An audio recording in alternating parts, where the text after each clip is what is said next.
Good morning बच्चों। हमने मंगलवार के वीडियो में यह सीखा कि हमने अगर आ की मात्रा जोड़ दी व्यंजनों को तो फिर उसका उच्चारण कैसे होता है, और इन 4 दिनों में आपने उसका अभ्यास भी किया होगा। तो आगे हम आपके बुक में, ज्ञान प्रवाह बुक में जो अगला वाला एक पाठ है उसको हम आज पढ़ेंगे। आज हम पढ़ेंगे कि जो शब्द यहाँ पे बने हुए हैं, तो यहाँ पे हम देख रहे हैं म का न, आ की मात्रा इसमें जुड़ी हुई है किसी एक अक्षर को और यह शब्द बना है, तो यह अर्थपूर्ण शब्द बना हुआ है मकान। तो इनमें जो वर्ण छिपे हैं, अभी यह मकान, यह जो शब्द है मकान, मकान मकान, तो यह शब्द कैसे बना है? इन 3 अक्षरों से बना है, लेकिन इनमें जो वर्ण छिपे हुए हैं वह वर्ण हमको उनमें से निकाल के लिखकर हमें यह समझना है कि किन वर्णों से यह अक्षर बने हैं और इन अक्षरों से यह शब्द बना हुआ है। तो हमें समझने में कठिनाई नहीं होगी, बोलने में और लिखने में। तो बच्चों यहाँ पे हम देखेंगे हमारा पहला जो शब्द है मकान। तो अभी देखेंगे म को कोई स्वर चिन्ह है ही नहीं, तो म में अगर कोई स्वर चिन्ह नहीं है और हल भी नहीं है तो क्या है उसमें मिला हुआ है? अ मिला हुआ है। क को आ की मात्रा दी हुई है, तो उसका उच्चारण कैसे बनेगा? क को अगर आ की मात्रा है तो का, मकान। तो क में कौन छिपा हुआ है? यहाँ पे आ का स्वर छिपा हुआ है वहां पे, और यहाँ फिर से न में कौन है? अ। तो इस प्रकार हम अभी पहचान सकते हैं कि इसमें कौन सा स्वर छिपा हुआ है। तो ऐसे अ और आ यह स्वर मिला के यह शब्द बना है मकान। मकान का अर्थ है घर। तो यह जो शब्द है इन अक्षरों से बना हुआ है बच्चों। अभी इन अक्षरों में कौन से वर्ण इसमें छिपे हुए यह हम देखेंगे। अभी यह जो म है, तो म में अगर कोई चिन्ह दिखने रहा हमें तो कौन है उसमें जुड़ा हुआ? अ जुड़ा हुआ है बच्चों। तो म में कौन जुड़ा हुआ है? हल वाला म, जिसमें कुछ भी जुड़ा हुआ नहीं है, लेकिन यहाँ पे कौन है? यानी जैसे इसमें अ जुड़ा हुआ है बच्चों, इसमें कौन जुड़ा हुआ है? अ। लेकिन हम अ को ऐसे हल निकाल सकते हैं क्या बच्चों? नहीं। क्यों? क्योंकि उसको उसका उच्चारण है, इसको नहीं है। व्यंजनों को उच्चारण नहीं, इसलिए हम हल लगाते हैं।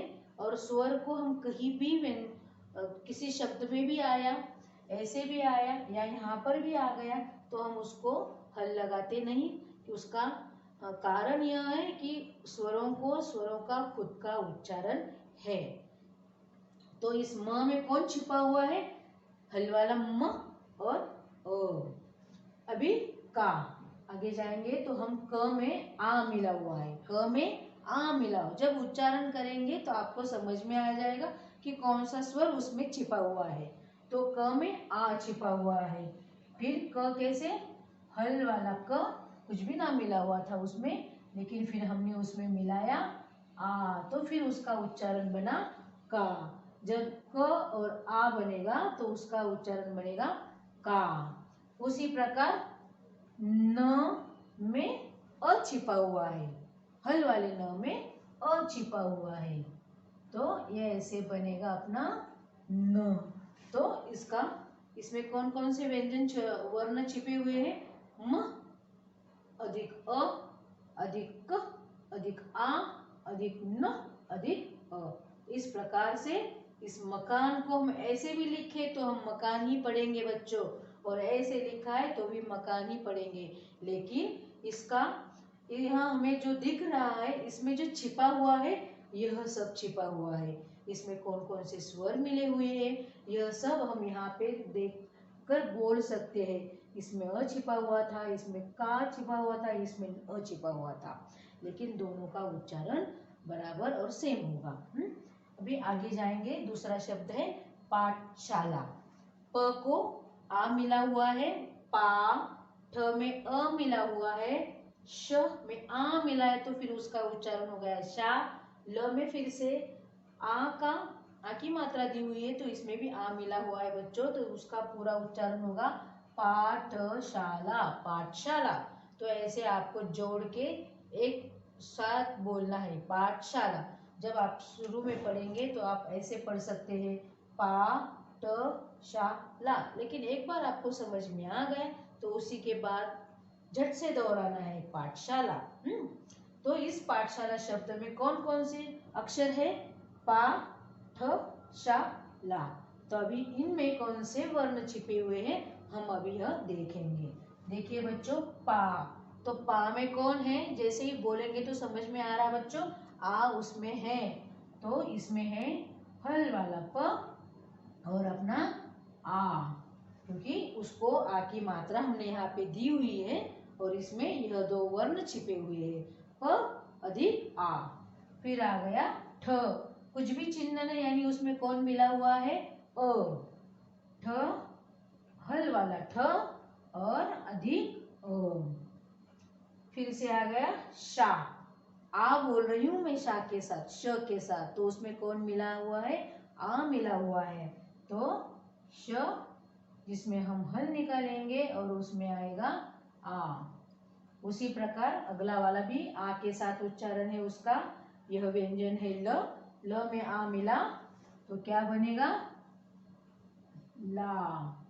तो बच्चों इसका भी उच्चारण वही है, पा, ठ, शा, ला। और उसको अगर ऐसे हम हर एक को अगर ऐसे लिखेंगे तो अपनी बुक कितनी बड़ी भर जाएगी।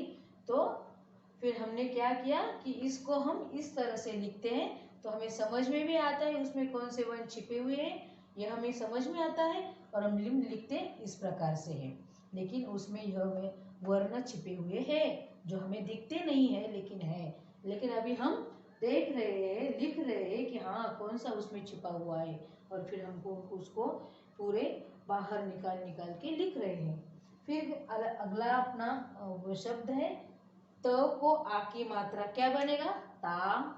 लो को आम की मात्रा क्या बनेगा? ला। और ब, उसको अ मिला हुआ है तो उसको सिर्फ ब बोलेंगे, तालाब, तालाब जिसमें पानी होता है वह वाला यह तालाब। अभी इन किन अक्षरों से बना हुआ है? ता, ला और ब। अभी इसमें कौन से वर्ण छिपे हुए हैं यह देखेंगे। अभी त में कौन छिपा हुआ है बच्चों? जो भी बच्चा इसका आंसर अभी दे रहा है वह यानी वह पढ़ रहा है। अभी त में कौन छिपा है बच्चों? आ, बराबर, जिसने बोला वह अच्छा बच्चा। अभी ल में फिर से कौन छिपा है? अला है तो हल वाला ल और आ। और ब में कोई छिपा नहीं है, ऐसे है कोई स्वर चिन्ह नहीं, यानी कि कौन है उसमें? अ। लेकिन हल डालना भूलना नहीं है बच्चों। तो यह हो गया अपना तालाब, यह भी पढ़ेंगे तो तालाब, यह भी पढ़ेंगे तो तालाब। इस प्रकार से हमने शब्दों से वर्णों को अलग किया हुआ है और हमें समझ में आया कि किन वर्णों में किन अक्षरों में कौन कौन सा वर्ण है। बच्चों अभी हम देखेंगे वर्णों का संयोजन करके सार्थक शब्द बनाइए। हमने अभी देखा कि क्या किया हमने, शब्द में जो अक्षर छिपे हुए थे, अक्षरों से शब्द बनता है हमारा, और उनमें जो वर्ण छिपे हुए थे वह हमने निकाल के उसका उच्चारण किया। तो हमें अभी क्या करना है, यानी हमें पहले हमने ऐसे किया था तो अभी हम क्या करेंगे कि यह वर्ण उन्होंने हमें दिए हुए हैं, उनको संयोजन करके उनको मिला के दिया तो सारा यहाँ पे है, सिर्फ आपको देखना है कि कौन सा व्यंजन है, उनमें कौन सा स्वर मिला हुआ है और वह क्या उसका उच्चारण बनेगा हमें यहाँ लिखेंगे और फिर देखेंगे उसका क्या शब्द बनता है। तो यह जो हमें वर्ण दिए हुए हैं इनको मिला के संयोजन यानी उनको मिलाएंगे और यहाँ पे हम एक अर्थपूर्ण शब्द, सार्थक यानी जिसका कोई ना कोई अर्थ जरूर है, ऐसा सार्थक शब्द हम उसका बनाएंगे।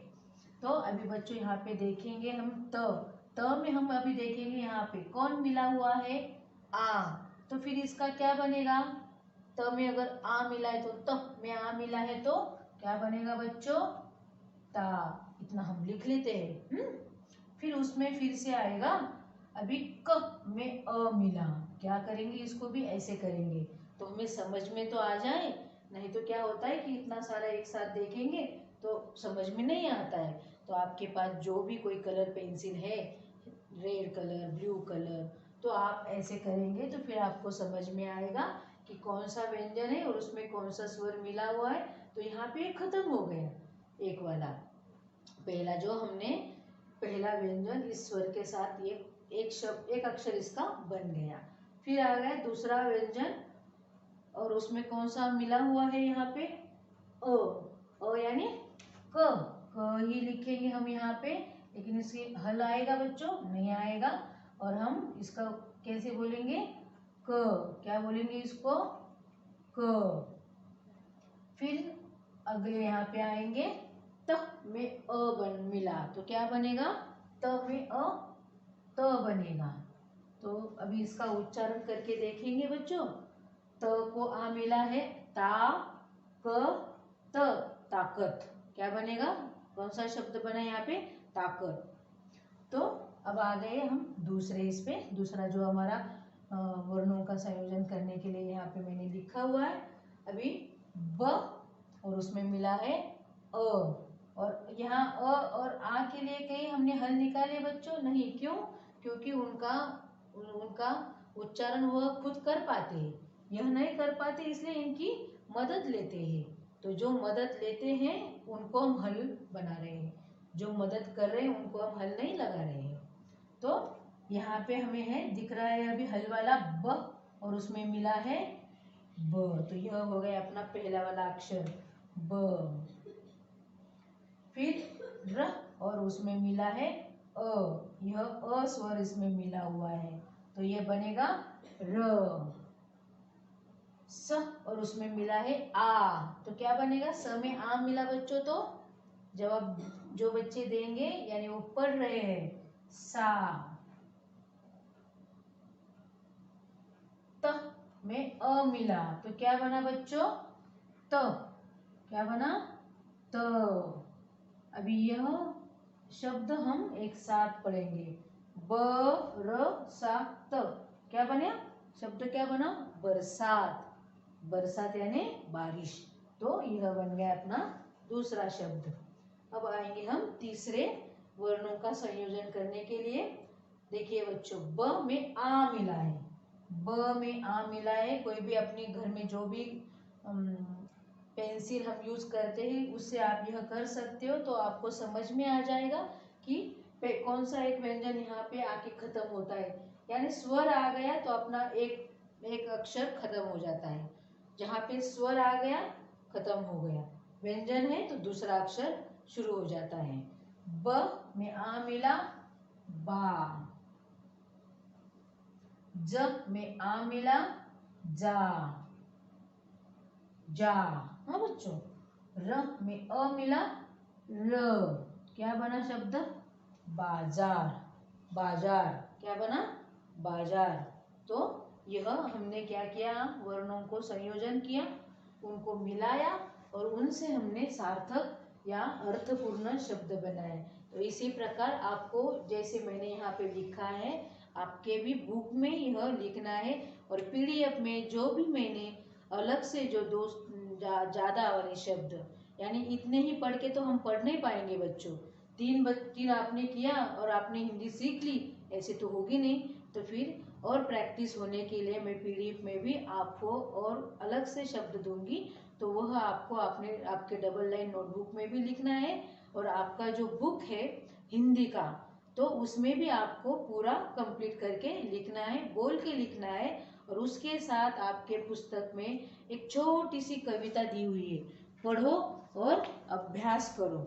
कविता भी बहुत अच्छी है बच्चों, देखिए मैं आपको यहाँ पे पढ़ा के दिखाऊंगी और उसी का आपको प्रयास करना है, बुक में से पढ़ना है।